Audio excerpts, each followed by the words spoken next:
Nagbabalik na naman ang inyong tagapaglingkod ng mga balita at pawang katotohanan lamang. Naging mainit nga na usapin sa mundo ng social media. Talaga naman na hindi nga napigilan ng mga general ito na maglabas ng hinain matapos nga ang ginawa sa kanila na talagang hindi na nga rinespeto ni Kuting ng Norte at higit sa lahat ay nagbitaw nga sila ng mga resignation letter dahil hindi nga nila masikmura ang mga katiwalian at mga utos nga ni Kuting ng Norte na labag sa kanilang puso dahil nga talagang puro kasamaan at kasakiman ang kanyang inuutos. Ngayon nga ay maraming netizen ang tila nagagalit kay Kuting ng Norte na ito at hindi na inaasahan pa ang pagbabago ng matino sa bansa natin. Ayon nga sa mga general ay nakahanda na nga sila para sa malawak na pagsugod kay Kuting ng Norte. Kaya naman talagang itong si Kuting ng Norte na ito ay talagang hindi alam ang gagawin at talagang naihina lamang sa kanyang pantalon. Matapos ang matinding babala ng mga general na ito ay hindi niya lubos akalain na talagang magsusumamo sila at magsasama silang lahat at susugod at kakalabanin si Kuting ng Norte. Ang akala siguro ni Kuting ay mabibilog niya ang prinsipyo ng mga men in uniform, mga general. Ngunit ngayon nga ay magkakaalam na kung sino nga ba talaga ang tunay na susuportahan ng taong bayan.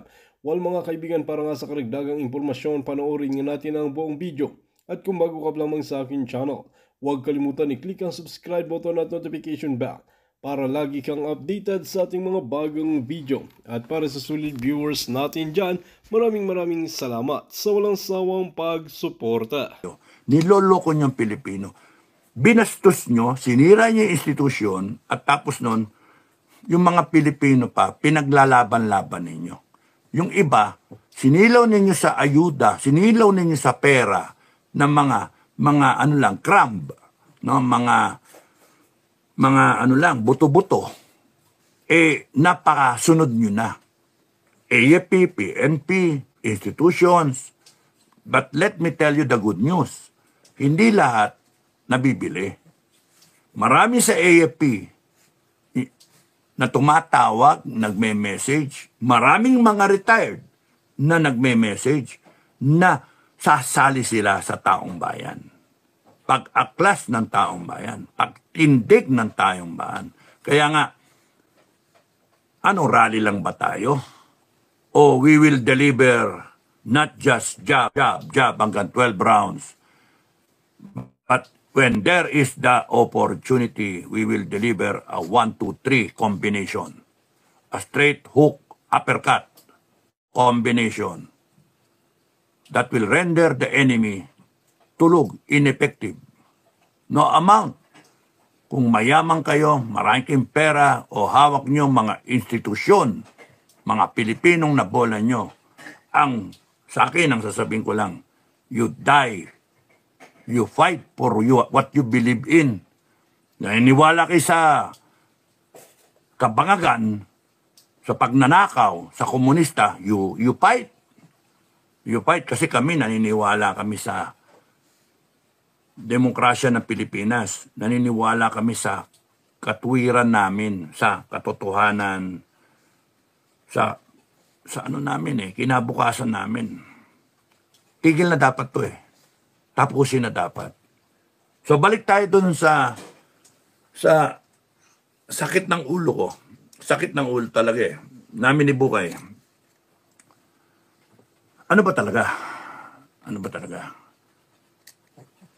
So, hindi kami makasuntok kasi nirespeto namin yung natin yung coach natin. Sino yung coach? Hindi nga niya alam siya yung coach Respeto natin yung manager natin, yung coach natin. No? Hindi tayo makabuntal. Kasi parang,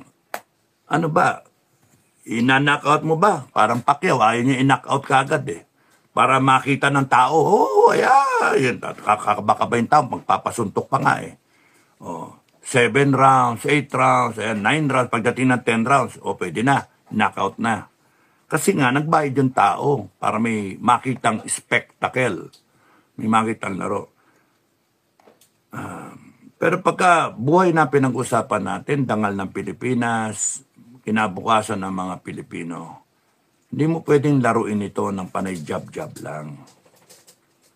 Na kailangan ito talaga, decisive tayo. Pagka may opportunity, counter punch talaga, kombinasyon. Yun sa amin. Hindi kami makakilos dahil sa respeto sa mga simbahan, respeto sa mga grupo, respeto sa uupo. Kasi as much as possible, ang dinig ko ayaw ng extra legal means. Doon palang talo na tayo. Doon palang talo na tayo. Kasi kung as much as possible, doon tayo sa legal means. Teka, bakit naging illegal yung galit ng tao? Bakit magiging illegal pag-alsa ng tao? Yung konstitusyon nga ang binaboy. Itinutuwid nga natin . So alam ko, legal na legal tayo. Okay? So, kunyaring may mga nag-a-advise, kaya sabi ko Madam President, kung mag-a-advise ka, kung may mag-a-advise sa'yo, pasok lang dito, i-process mo. You decide. Huwag mo na-involve ibang tao na nag-a-advise sa'yo. Sipin mo, kababayan natin, Pilipino, 19 million Filipinos, maraming OFW sa abroad, maraming mga Pilipinong umaasa na magandang Pilipinas. Yun yung guide. And then you pray to God na tulungan ka. And then you listen to your heart. Not to the advice of so many people. Not to the advice of lawyers. Play safe ang lawyer. So kung ikaw nagpaka-lawyer ka, play safe ka rin. Diba? Ba't kayo mag-iisip ng play safe? Buhay ng Pilipino nakataya. Buhay namin. Kaya kunyari, isipin na lang namin, wag na namin taya yung buhay namin. Wag na lang namin taya yung buhay namin. Bahala na kayo. Mananahimik na lang kami. Kasi mahirap tong posisyon namin . Mukha namin yung nakaharap. I feel responsible sa lahat ng FGF. Pag kami nangyari sa isa kong kasama, hindi ko mapapatawad yung sarili ko. And I will make it my mission in life na lumaban talaga. Even if kinakailangan akong to spend the rest of my life fighting the way I know. Pero yung ganito na ano ba talaga? Kanya-kanya tayo. Kailan tayo magkakaisa na Pilipino? Kailan tayo tatayo na sama-sama na iba-iba yung isa lang ang agenda? Isa lang ang agenda. Pwede ba yun? Kasi kung hindi, mahirap makipagsapalaran. Mahirap lumaban, nakatali yung kamay mo . Tama ba? Nakatali isang kamay o dalawang kamay, nakatali. Di putyang, anong gagawin mo? Ilag-ilag ka lang ganyan. Yung kalaban, bugbugin ka. Makukombinasyon. Knockout ang makuha natin. Tapos sisisihin ka, talo ka. Anak ng putya. Nakatali yung kamay mo . Ano ba yan? Pagka ganon, hindi kami lalaban. Hindi kami tatayo sa ring at makikipagbakbakan. Nakatali yung kamay. Tama ba? Kaya, ang gusto ko lang ihatid sa inyo, yung pinapanood ko yung vlog ni Commander Bukay, kaya nga sabi ko, panoorin na lang natin yan. February na lang tayo. Hintayin natin. Kasi we are not in sync. We are not in the same level. No? Yung iba, ang level, danger, danger. Remember yung airplano? Yung piloto, bangag. Yung co-pilot, dapat i-pull up na. Terrain, terrain, terrain. Kasi pagka lumagpas ka dun sa not later than pull up, kahit anong gawin mong pull up, bangkarote ka. 2025 budget, dami mong problema, etc. etc. No? We are not in the same level of exigency, urgency. For some, the thinking is, wala pa yan. Manageable pa yan. Probably kami ang thinking namin, we have to do something about it because nakikita namin na napaka-critical na situation natin. May pending global war, mayroong problema sa food security, may climate change, baha-baha, lagi. Makamot na ng presidente. Anong gagawin natin? O, diba? May pumapasok dito ng mga Afghan, no? Fighters, o mga, whatever, mami, maingay. Mami, maingay. So, ang ano doon, na sabotahe talaga. Mahirap mag-vlog, ano, pagka ano, na nasasabotahe. Nakailang attempt na ako mag-vlog na hindi ko ina-upload sabotahe. So,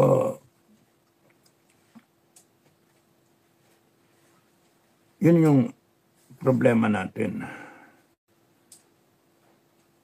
For some, probably for Bukay, me, our commander, FGF, is already critical. Kumbaga sa ano, warning, warning, warning, nuclear reactor sasabog na, yung ganun ba? Kailangan mong i-flood na ng water para hindi magkaroon ng problema. Pero yung iba, cool na cool. Kaya pa yan. Kaya pa yan. O, talaga siya, no? Kita mo nga, corrupted na yung tao Corrupted na yung mga tao. People will easily accept money to do anything in exchange for that money, for that favor, no? Kaya nga, ano ba yan? Yung PNP, nakita nyo ginawa sa KOJC. It's an indicator. Excuse me. Yung AFP, nakita nyo. So here we are. We are not in the same wavelength. And that's a problem. Yung iba, nasa mode ng rally. Walang question mark, seemingly walang objective. Or unwritten, unexplained, at the back of their head lang, na objective na magparami tayo para yung armed forces biglang babaliktad. Question, paano kung hindi? Paano kung hindi?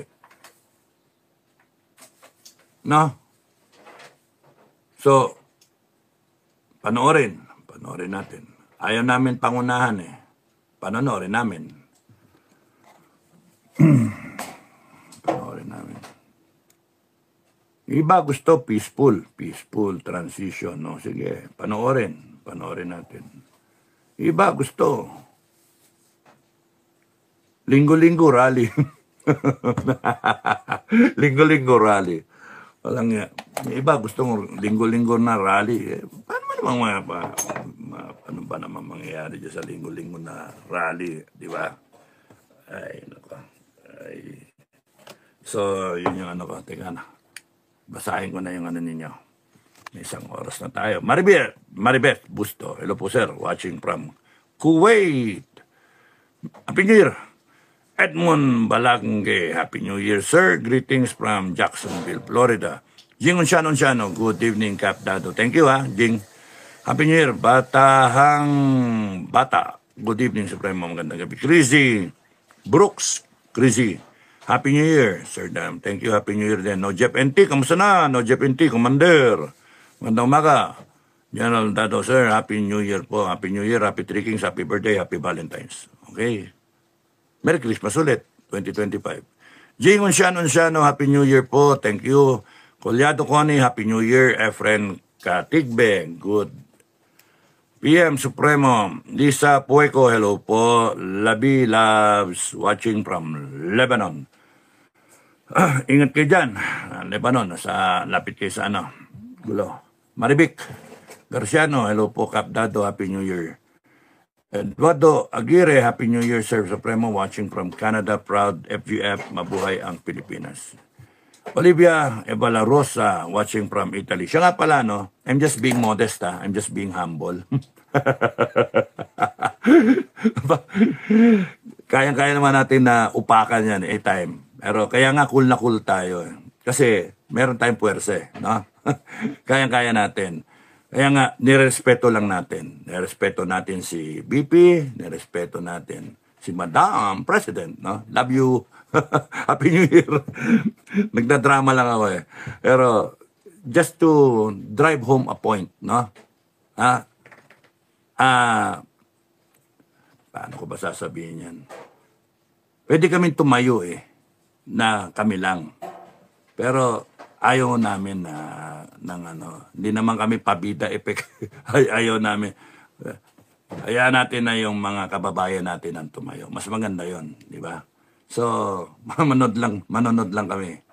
So, pagka it turns na pangit, pasok kami. So, kahit sino dyan mag-rally, panonorin namin. Gilid-gilid lang kami. Ang question lang kung lalabas kami armado or hindi. Kaya nga mas maganda, wag na muna, pwede na umuwi, and then kinabukasan, lumabas kang armado. Pagka nagkapukpukan, nagkasakitan, uwi lang tayo, kinabukasan, labas tayo, armado tayo. Binaboy tayo eh. Right natin yun to defend ourselves. That's why we created an AFP and PNP so that they will defend us bago tayo lumaban. Pero kung sila mismo ang pumukpok sa atin, ang ginago tayo, puta na, uwi muna tayo. Get your firearms, labas tayo. Ganun lang, ganun kasimple. No? Ang dami natin, sa totoo lang. Within this month, makikita pa namin kung gaano kalakas yung FGF. Ang dami eh. Merong mga sumali nga na panay armado eh. Kaya nga, i-inspire sila sa yung ko eh, sa salita ko, yung the spirit of being a true Filipino. Ang dami nga pati nga, maraming salamat sa inyo ha. Mga kababayan na kahit 80 years old, maraming salamat sa inyo. 80 years old sasali, Diyos ko. Thank you ha, thank you po, thank you. Mga 70s, maraming salamat po. We really appreciate, and that's why I want everyone to have your names listed down. Mas yun ang problema ko pa paano Tariray, no? Pag-isipan nyo kung Tariray, Reggie, no? At yung G2, no? Lahat ng pangalan ng involved mailagay, no? Doon sa mismong site, no? Wala akong pakialam kung FGF, non-FGF, no? Basta lahat ng pangalan. Excuse me. Lahat ng pangalan ng mga Pilipino na involved. So that mailalagay kayo sa stone slab, marble slab, na may walkway, na alphabetical, parang mga libro, na nakaganon, mga libro, no? Lagay natin Malacanang. Isara na natin yan. Yung Malacanang, sara natin for construction, tapos nun gawin natin na tourist attraction na lang. Huwag na tayo mag-Malacanang dyan. Lintik na Malacanang yan. Panay abusong ginawa eh. Sabi nga ni Digong I have sad memories of Malacanang. Nung tinanong ko Sir, okay lang ba sa inyo? Sir, okay lang ba sa inyo? na gibain ko yung Malacanang. ang unbecoming ko, pero dating presidente, nandun yung respeto, nandun yung identify. Relate kami dalawa no? Relate. Siga yun sayo, Sir, okay lang ba sa inyo na yung Malacanang stops being Malacanang. Oh, dito tayo Malacanang sa Mindanao, no? Sa Davao. Para pagka gising ni Inday, may baby pa, may mga bata. Oh, kiss baby. Oh, sige, bye-bye, pasok na ako. Oh, Malacanang na. Ay, nako. Tapos sa Visayas din, maghanap tayo ibang Malacanang dito sa Luzon. Walang kakwenta-kwenta yung Malacanang dyan. Panay sad history Stagnation. Malacanang is supposed to be the symbol of a flourishing nation. But it is a symbol now of stagnation. Gawin na lang natin tourist attraction na over the years ganyan siya, and then it ended up na people revolted. People stood up. Pangit yung revolted, no? People stood up and declared their sovereign will. Pinalitan lahat. Tinerminate yung presidente, tinerminate yung Senado, tinerminate yung Congress, tinerminate lahat O, sino mag-aabla? Sino? Kala ninyo kayong mga nasa gobyerno, sobrang abuso kayo. Kaya it has to be shown by the Filipino people in a historic na event na we all rose up and then terminated all of you, kayong mga abusado. We even shut you down. Shut down Malacanang, shut down Congress, shut down Senate. No? Anong gagawin nyo? Tawagin yung armed forces, tsaka yung PNP to defend you, to stop us. Pati yan, i-shut down din namin. Kaya AFP, PNP, doon kayo sa tama. Kumampi kayo sa taong bayan. Doon kayo. Otherwise, it's gonna be a bloody picture. But we have to go through it. Kaya kung degree ng it's gonna be bloody, nasa sa inyo yan, nasa kamay niyo yan. Basta taong bayan, we have to go through it to emphasize the point. The point is, we are the sovereign Filipino people. And nothing in this world will stop us from doing so, from enforcing our sovereign will. Nothing in this world will stop us. Heaven pwede, not in this world. Heaven can stop us. But heaven is, God is in our side. So, we will chart our destiny. Babangon tayo. Kung yung mga rally na yan, jab, jab, jab. Sige, jab, jab, jab kayo. Pagpasok ng FGF, 1, 2, 3 combination. Tulog kayong lahat. Wala pa kaming plano.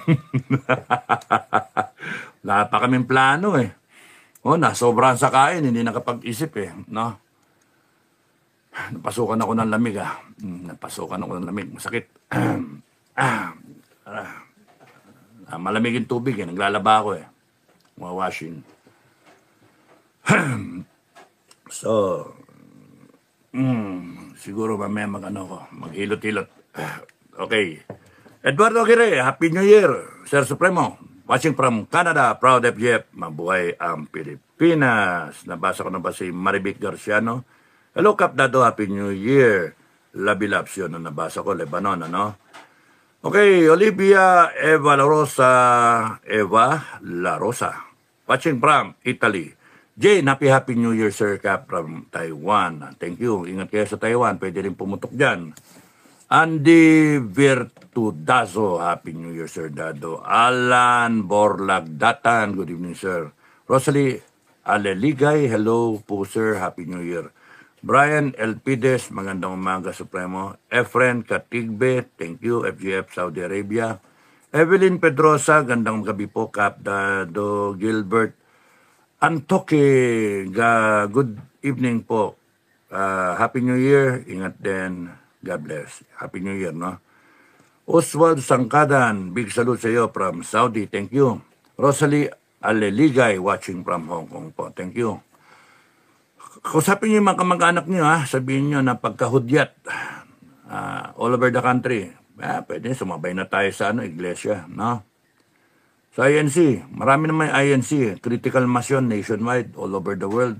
Labas din kayo, FGF International, labas ang FGF with INC. Labas yung ibang grupo. And I would suggest na yung ibang grupo, doon labas na rin kayo. No, wala na pakeme, no.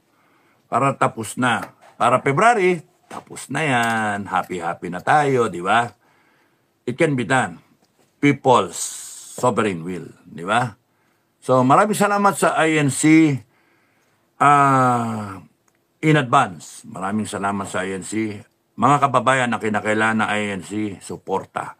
Mga Kristiyano ang kinakailangan, suportahan natin ang INC. Hindi ito yung sino nauna, sino dito yung grupong magaling, hindi. Pilipino tayong lahat. No? Yun yung battle cry, Pilipino tayong lahat. Kaya natin to pag sama-sama tayo. No? So, Pope, incoming Pope, Tagle, Tagle ang sabi nila eh. Incoming Pope, Cardinal Tagle, maraming salamat at ikaw ang napusuan. Congratulations. And we will appreciate it so much if you will go out of your way and then support Filipinos who are going out with the INC. Cardinal Tagle, malaking bagay na ikaw mismo ang magsabi na kayong mga Kristiyano lumabas kayo at ipaglaban ninyo yung tama sang-ayon sa kagustuhan ng ating poong may kapal. Maraming salamat, Cardinal Tagle. Thank you. Imagine, first Filipino po, hanip, no? Grabe, galing, no? Okay. Pero, yun nga eh. Nasa end of days na rin tayo, eh, no? Nasa end of days na rin tayo. So, sana malakpasan natin lahat ito. Okay. Daming problema eh. Food security, problema eh. Tapos yung antichrist, problema. Magpapakilala yun eh. And then yung defense natin, no, capability natin, kasi World War yun parating eh. No? Either World War yan, regional war, wala yun eh. Kampi-kampi yan eh. So, we better be prepared, no? Siyempre, nandun yung persecution, pero at least we have to be ready. Either yung ang tawag dito, yung spiritual readiness, no? You're ready to be with your God, and then sana malakpasan natin yung trial. Daming problema, no? Tapos may mga sakuna pa na parating, yung earthquake na sunod-sunod. Yung magnitude 10 na earthquake, Diyos ko. Yung polar shifting, nakampucha. Tapos yung yung tatama na asteroid. Ano ba yan? Ang dami. Ang dami. Okay naman yan. So, isa-isa lang. Ayusin muna natin Pilipinas. Okay. Oswald Sangkadan, big salute from Saudi. Okay. Rosalie Aleligay, watching from Hong Kong. Thank you. Gemo Verbo sa Hayan. Kapa shoutout from Maiken, Japan. Maiken, Japan. Lagi ako nanonood sa mga video mo. Maraming salamat, ha. Gemo Verbo sa Hayan. Thank you. Kamusta kayo sa mga taga-Japan? Marami tayong mga FGF from Japan. Mind Grain, Supremo, Happy New Year. Thank you. Juvi Rakaza, OFW Saudi, good morning, Kap. Dado, Happy New Year. Thank you, ha. Asian Pinay, good morning from Las Vegas. Thank you. Beto, Las Vegas. Okay. No Jeff and T. Ang huling year na ni Bangag. Huling buwan. Orly Junior Aboy, good evening, Kapnado. Happy New Year. Basta suporta lang kayo sa INC, ha? Suporta sa INC, no?